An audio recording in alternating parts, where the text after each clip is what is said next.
Yo, what's up, y'all? Peace or war, whatever it got be. But we use war sparingly. Okay. So, what's up, y'all? I was told to hop on here and say something.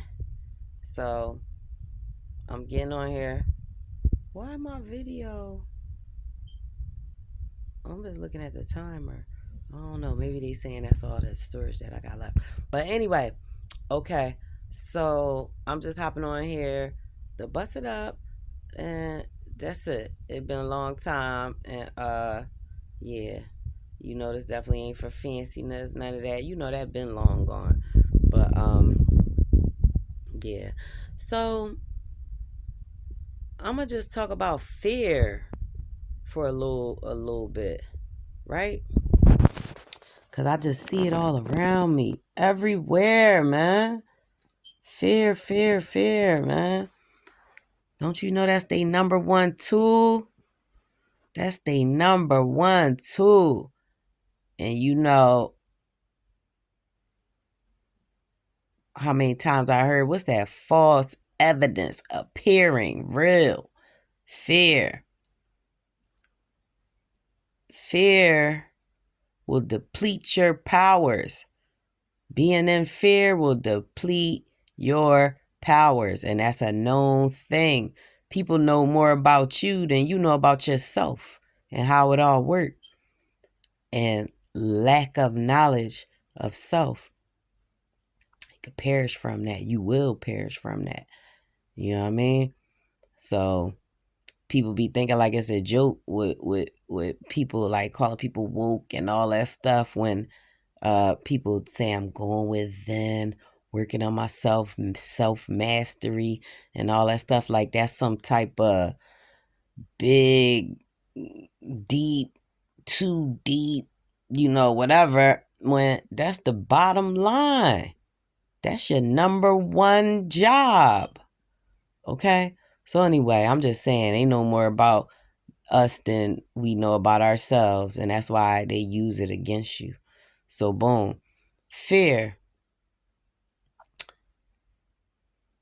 Being in a state of fear make you, number one, easy to control. It's a control tactic, and I'm gonna tell you how. For example, all right, so boom, I'm gonna get this little story right here, a little story time, quick story time about fear, right? So a lot of people scared of bees, you know what I mean, yellow jackets or whatever. And I know I was scared of bees growing up. I was probably scared of bees all the way up to a few years ago, probably. Uh, um, but so boom, my daughter, my elementary age daughter, she outside playing. She run in the house real fast. She gotta go to the bathroom, so she throw her little jacket off. She go run up to the bathroom. So then she upstairs in the bathroom. As soon as she up there, I just started hearing her screaming at the top of her lungs. Boom! I'm like, what's wrong? I run up there. As I get upstairs, she like, nah, it's all right. It was a big bug on me, but it's over there now. And I look, and it's a yellow jacket in the window of the house. It's in the house, but it's buzzing at the window. It was a good little size. So I was like, oh, okay. I was like, it's a bee. And so she was like, a bee? A bee was on me? I'm like, yeah. She was like, when she took off her jacket, she was like, it was right here on my arm. She was like, when I came and got on the toilet or whatever, it was on my arm. And it was just sitting there. She was like, so I screamed and it flew away. And I was like, oh yeah. I like, you see how it ain't sting you? And I was like, yeah, that's why, because you respect living things and you love living things and you one of them people. I say, so yeah, it ain't sting you. And so I went and got not a sandwich bag, but the bigger bag, the storage bag. Come back upstairs, and I put it so that the bee could fly in. When it flew in, then I zipped it up, boom. And the girl's like, let me see, let me see. So I'm showing them, we looking at it, it's flying around on the inside or whatever. We just looking at it. I was letting them look at it and stuff. I'm like, all right, I'm taking it outside. So that's it. I took it outside, unzipped the bag, and I like dropped that bag down. and just let it fly out. So boom, that's that. I'm gonna tell you a story. I'm gonna tell you some more stories about. Wait, should I tell you the stories about the bee now? Yeah, so I might as well tell you. So boom, so the bee fly away. That's that. So I end up going and talking to the girls about that some more, because that's what I do. That's the teaching moment. And so it's like just telling them, like I say, you see how the bee was on you and it ain't sting you or nothing like that. I say, because that bee know who you are.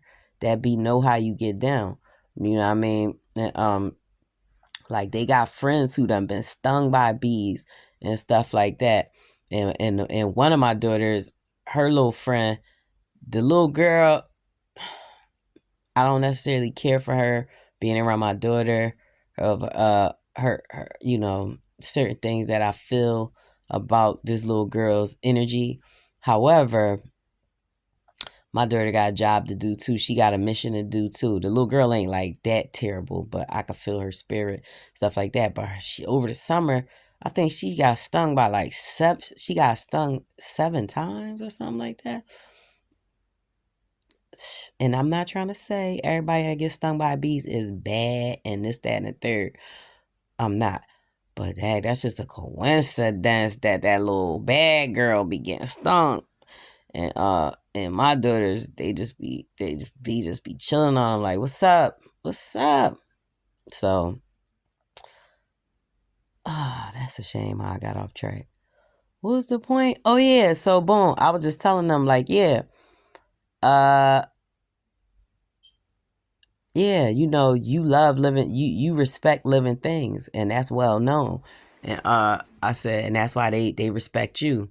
They gonna look out for you. You know what I mean? And stuff like that. I said, you don't get reckless. You don't bother them. They don't bother you. Okay. And so that's it. So anyway, so let me tell you about this bee. So after I let him out that day, how about the next day? Because I'll be drinking coffee on the back porch. So drinking my little coffee on the back porch, I had another little coffee mug sitting on the bench, right? So it had a little sugar at the bottom.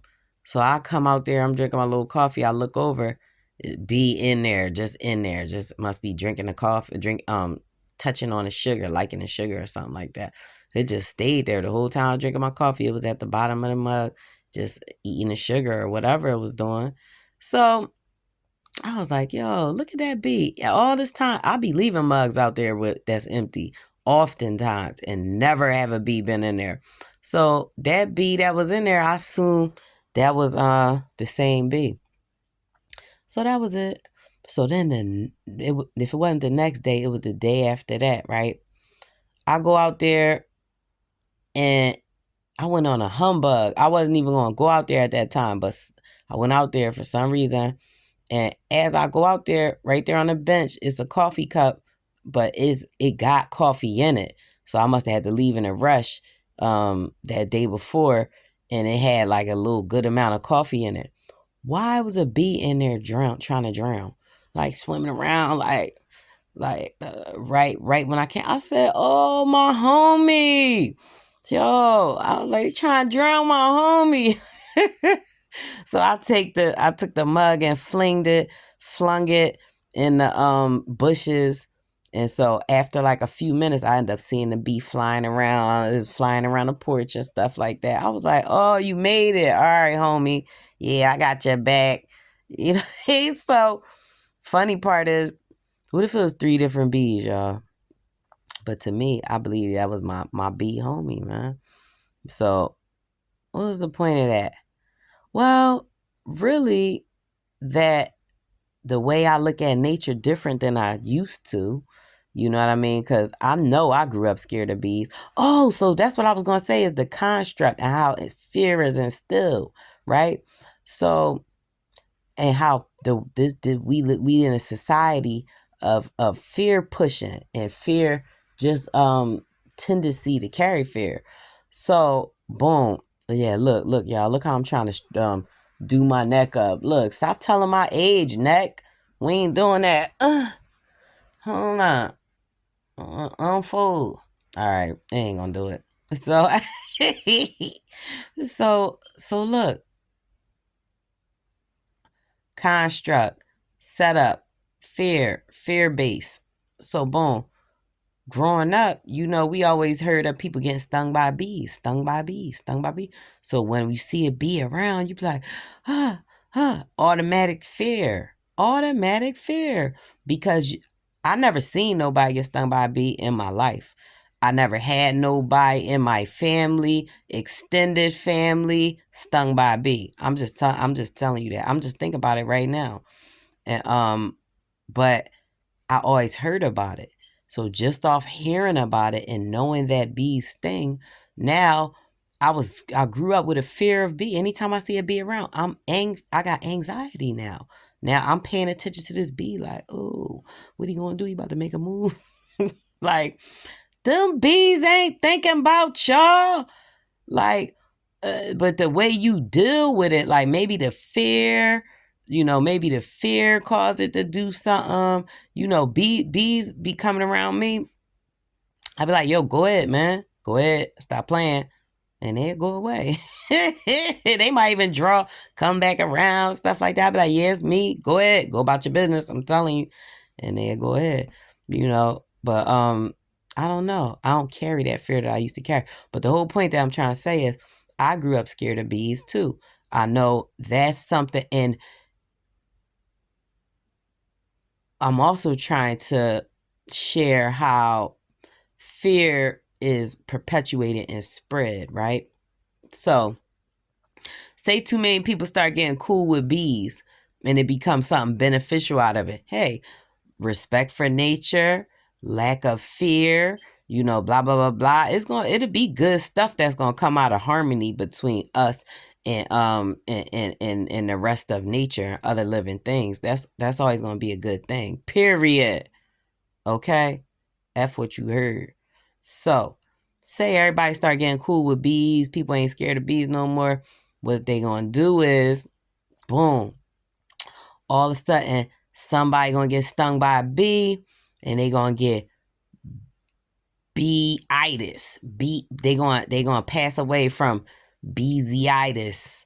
You know what I mean? That came from overseas somewhere. Now all the bees getting beesiitis. Somebody passed away. You know what I mean? Now that's gonna spread like wildfire. The schools, you gonna hear everywhere you at. Somebody gonna end up being like, soon as they see a bee, like, yo, watch that bee, man. They got beesiitis out here now. And then you're going to possibly see it on the news, but you don't even got to see it on the news because it's spread. That's how the stuff is spread. And people so scared that they pass stuff like that on for sure. Like, let me warn everybody about this beesiitis. You know what I mean? So it's one person that passed away from beesiitis out of 7 billion people, 8 billion people, or whatever. And they gonna make sure they spread that everywhere that had happened. And now everybody's super scared of bees again. And yeah, that's that. I don't know if I made my point because I'm sleepy. Look, so I came on here talk a little bit about fear. I'll probably do a more polished video one day of that. And look, let me give y'all some open eye action. Look. Oh, I can't be showing my goodies behind me and stuff. I'll be on my private joint. I be having it like this, like you don't know what's going on around me. That's how I like it. But I'm trying to do my eyes open. Okay, they're a little more open. So anyway, all right, that's enough of that. Just came busted up real quick. Got purpose to do. It was time for isolation. It's a time for everything, right? Now, I ain't gonna act like I know the quote, but it's a time for joy. It's a time for pain.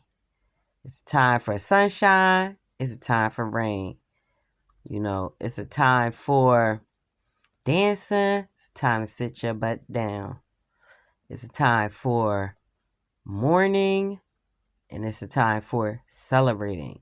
It's a time for planting. It's a time for harvesting. It's a time for peace. It's a time for war. It's a time for speaking out. It's a time for shh, hush. It's a time for everything. So my time for isolation was a long time. It been through this journey. I don't know for sure, you know what I mean, that was my instruction to be isolated. That's what it felt like. I just felt like I was following my intuit, following what I'm feeling at the moment. However,